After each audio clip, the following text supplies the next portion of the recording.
तो अब हम क्वेश्चन नंबर नेक्स्ट सॉल्व करेंगे एक्सरसाइज 1 का ही, चैप्टर 4 मैथ्स CBSE। क्वेश्चन क्या है? फाइंड द वैल्यू, है ना। क्वेश्चन देख लीजिए आप बच्चों अच्छे से, ठीक है ना। मैंने क्वेश्चन नंबर भी इसीलिए मार्क कर दिया है सो दैट आपको बुक में भी ये इजीली मिल जाएगा, है ना। तो क्वेश्चन है 5 ब्रैकेट 3x - 1।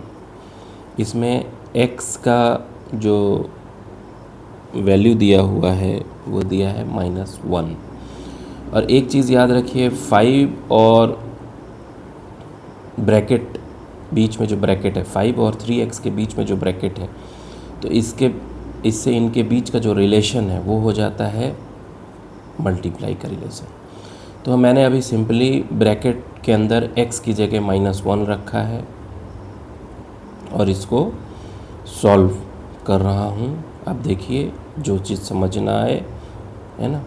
तो 3 इंटू एक्स का वैल्यू कितना था? -1। तो 3 into -1 is equal to the answer is -1। और 5 ब्रैकेट के अंदर -3 और -1 है, तो इसको ये क्या होगा? +4 होगा। 3 और 1 4 हो जाएगा, लेकिन साइन जो है माइनस का ही रहेगा। क्यों रहेगा? इसलिए कि अलजेब्रा का ये रूल है, इन कुछ रूलों को आपको याद रखना पड़ेगा।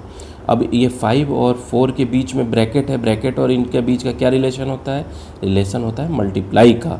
सो हम 5 इंटू 4 करेंगे, 5 4 जा 20, और साइन कौन सा लगाएंगे? माइनस, क्योंकि 4 के साथ माइनस है। यही हो गया आपका आंसर। ठीक है बच्चों। अब इसी का नेक्स्ट क्वेश्चन, ठीक है ना। 6x + y - 2y, ठीक है। इसमें x का वैल्यू कितना दिया है? 5 और y का वैल्यू 3।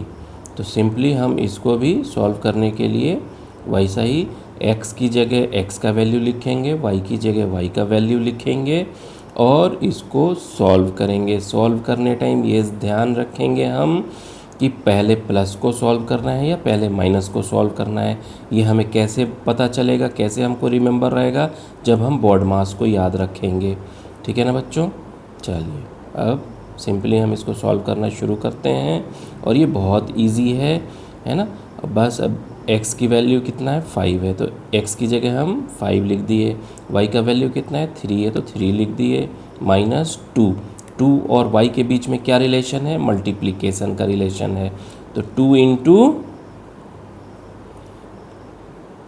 3, very good. आप लोग को सब समझ आ रहा है। मैथ्स बहुत इजी है बच्चों, ध्यान से पढ़िए, आपको बहुत इजी लगेगा। मैथ्स से इजी कोई सब्जेक्ट ही नहीं है। अब इसको सॉल्व कर दीजिए बस। ब्रैकेट के अंदर को पहले सॉल्व करना होता है एज पर बोर्ड मास रूल। तो ब्रैकेट के अंदर हम सॉल्व किए थे, 5 3 8 हो गया, -3 2 जा 6 हो गया। अब क्या करेंगे बच्चों? 6 और 8 के बीच में क्या रिलेशन है? मल्टीप्लाई का। ठीक है ना। ये तो आपको मालूम है, ब्रैकेट होता है और ब्रैकेट के बाहर अगर कोई डिजिट है तो उसके बीच में रिलेशन है मल्टीप्लाई का। तो हम सिंपली 6 इंटू 8 -6 कर देंगे। अब क्या करेंगे? पहले माइनस करेंगे या प्लस मल्टीप्लाई करेंगे? मल्टीप्लाई करेंगे। 48 - 6 इज इक्वल टू 42। ठीक है। आई होप यू अंडरस्टैंड। फिर भी कुछ ना समझ आए तो पूछिए, एक बार नहीं 100 टाइम्स पूछिए, हम बताएंगे आपको। बट समझ के मैथ बनाइए, मैथ रट के नहीं बनाइए, मैथ्स को समझ करके बनाइए।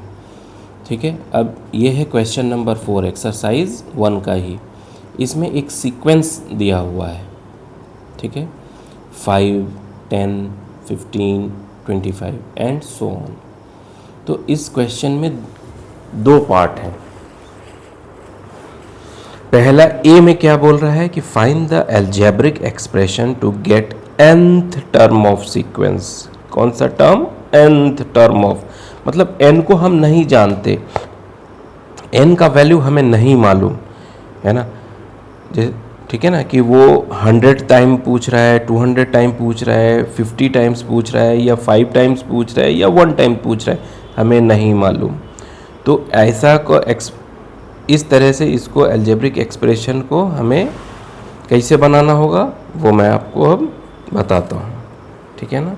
अब जैसे सिंपली अगर 5, 10, 15 है ना 25 ऐसा लिखा रहेगा तो कोई भी 5 ऐड करके नेक्स्ट सीक्वेंस बना सकता है।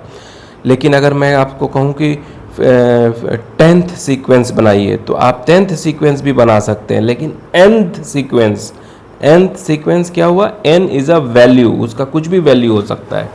तो देखिए इसको हम ऐसे भी लिख सकते हैं, 5 को 5 इंटू 1 लिख सकते हैं, ये फर्स्ट सीक्वेंस हो गया। 5 इंटू 2 लिखेंगे, 5 टू जा 10 होता है, तो 5 इंटू 2 है ना, तो ये सेकेंड सीक्वेंस हो गया। 5 इंटू 3 ये थर्ड सीक्वेंस हो गया। 5 इंटू 4 कितना होता है, 20 होता है, ये फोर्थ सीक्वेंस हो गया। और 5 इंटू 5 ये हो गया फिफ्थ सीक्वेंस। तो आप समझ रहे हैं कि सीक्वेंस क्या होता है, ये फर्स्ट सीक्वेंस हो गया है ना, सेकेंड सीक्वेंस वैल्यू कितना आएगा, 5 1 जा 5, 5 2 जा 10, 5 3 जा 15, 5 4 जा 20, 5 5 जा 25, ठीक है ना। तो ये जो 25 है ये फिफ्थ सीक्वेंस है, क्या है, फिफ्थ सीक्वेंस है। ऐसे ही सीक्वेंस तो हमको जितना रिक्वायरमेंट होता है हम उतना क्वेश्चन के अकॉर्डिंग या अपने रिक्वायरमेंट के अकॉर्डिंग बनाते रहते हैं, है ना। तो अब इसका आंसर होगा hence nth term,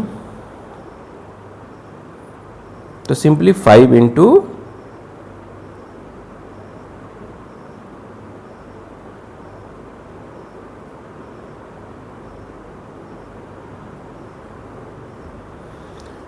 sorry by mistake मैंने 3 लिख दिया था,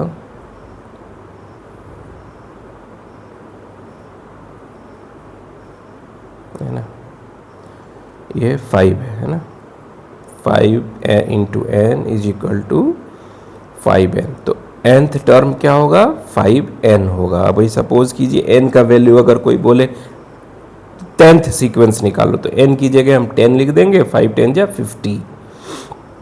अगर कोई बोलेगा कि हमको 20th सीक्वेंस निकालो, तो n की जगह हम 20 लिख देंगे, तो 5 इंटू 20 इज इक्वल टू 100। अब इसी का पार्ट बी है, what is the 16th term of this given sequence, 16th। तो वेरी सिंपल, हम अभी आपको पिछले क्वेश्चन में बताए है ना, 5 इंटू 1, 5 इंटू 2, 5 इंटू 3, तो सेम मैनर में है ना, 5 इंटू 3, थर्ड टर्म आ गया 3, फोर्थ टर्म हो गया 5 इंटू 4, फिफ्थ टर्म हो गया 5 इंटू 5,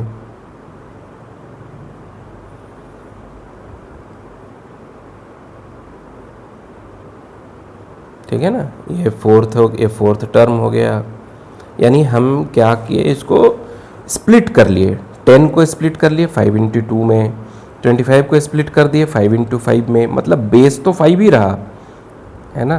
तो अब ये क्या बोलता है, 16th टर्म, तो 5 into 16 is equal to 80 is the answer. It means what, कि 80 is the 16th term of this given sequence. I hope you understand.